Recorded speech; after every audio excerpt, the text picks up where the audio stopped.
سنیں بڑی پیاری حدیث، بڑی خوبصورت حدیث، کنزُ المال میں دیگر کتب احادیث میں ہے۔ حضرت ابو ہریرہ رضی اللہ تعالیٰ عنہ فرماتے ایک بابا جی نبی پاک کی بارگاہ میں آئے، اور جب وہ واپس جانے لگے تو میں نے عمر پوچھی تو عمر تھی 96 سال۔ کہتے ہیں بزرگ جب آئے نا تو یہ بھویں جو ہے نا ان کی سفید ہو کے تو یوں آنکھوں پہ آ گئی، بڑی چھڑی بابا جی نے پکڑی ہوئی اور دونوں ہاتھ پکڑ کے نا چھڑی کے اوپر جھکے ہوئے ہیں ایک جانب، قربان جاؤں۔ کہتے ہیں جب وہ بزرگ مسجد میں داخل ہوئے تو میرے رسول نے کھڑے ہو کے استقبال فرمایا، کھڑے ہو، اور نبی کریم صلی اللہ علیہ وسلم نے آگے بڑھ کے بابا جی کو بازو سے پکڑا اور بٹھایا۔ حضور بیٹھ گئے، کہا بزرگوں کیسے آئے ہو؟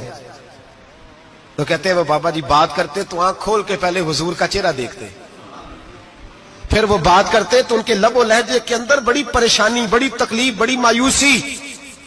عرض کرنے لگے یا رسول اللہ، حضور زندگی ساری گناہوں میں بیت گئی ہے، حضور غلطیاں ہی غلطیاں، یاد ماضی عذاب ہے، یا رب چھین لے مجھ سے حافظہ میرا۔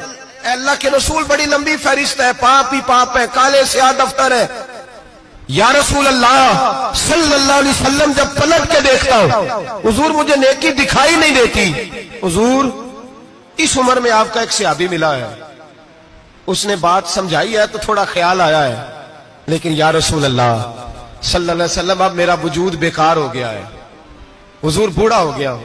تین باتیں کہیں بزرگوں نے اور نرالی کہیں، کہنے لگے یا رسول اللہ صلی اللہ علیہ وسلم، حضور اب تو میری کمر بھی سیدھی نہیں ہوتی کہ میں نماز ہی صحیح ادا کر سکوں، بوڑھا ہو گیا ہوں۔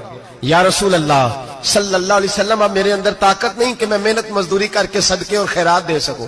یا رسول اللہ صلی اللہ علیہ وسلم اب میں تلوار لے کے جہاد بھی نہیں کر سکتا، حضور نہ میں لمبی نمازیں پڑھ سکتا ہوں، آقا نہ میں صدقات و خیرات دے سکتا ہوں، محبوبہ نہ میں دین کے لیے کوئی جہاد کر سکتا ہوں، بیکار وجود ہے، بیکار۔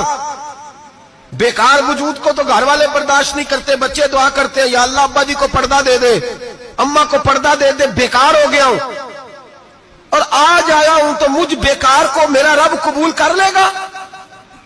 آج کلمہ پڑھوں تو بیکار ہوں، کسی کام کا نہیں، نہ نماز نہ صدقات نہ جہاد، قبول کر لے گا؟ حضرت ابو ہریرہ فرماتے ہیں جیسے برسات میں بارش کی جھڑی لگتی ہے، یوں مصطفیٰ کی آنکھوں سے جھڑی لگ گئی، حضور کھل کے روئے، کھل کے۔ اور میرے حبیب پاک نے فرمایا بزرگوں بڑے مجاہد ہیں، دین کے لیے جہاد کرنے والے بڑے ہیں، رب کریم کو آپ کی تلوار کی اتنی حاجت نہیں، اور فرمایا اس کے خزانے کوئی خالی تو نہیں کہ آپ ہی گویا صدقہ دیں گے تو بھرے جائیں گے، اور فرمایا پھر رب کریم کی شان میں اضافہ نہیں کرتی عبادتیں، وہ تو بندے کو نفع دیتی ہیں۔ میں بزرگوں نہ آپ جہاد کریں نہ آپ صدقات دیں، لا لمبی نمازیں پڑھیں، آپ صدق دل سے آ جائیں، اللہ کے رسول کا وعدہ ہے رب آپ کو بغیر حساب کتاب جنت عطا فرما دے گا۔ آنا تو شرط ہے کہ نہیں؟ آئیں تو صحیح، نہ پہنچے تو صحیح، آ جائیں، اس کو نہیں آجت صدقات و خیرات کی، جہاد کی، تبلیغ، آئیں تو صحیح نا۔ ان العبد اذا اعترف ثم تاب تاب اللہ علیہ، میرے حبیب نے فرمایا بندہ جب رو کے کہتا ہے نا یا اللہ غلطی ہو گئی معاف کر دے، فرمایا میرا مالک اسے فوراً ہی معاف فرما دیتا ہے۔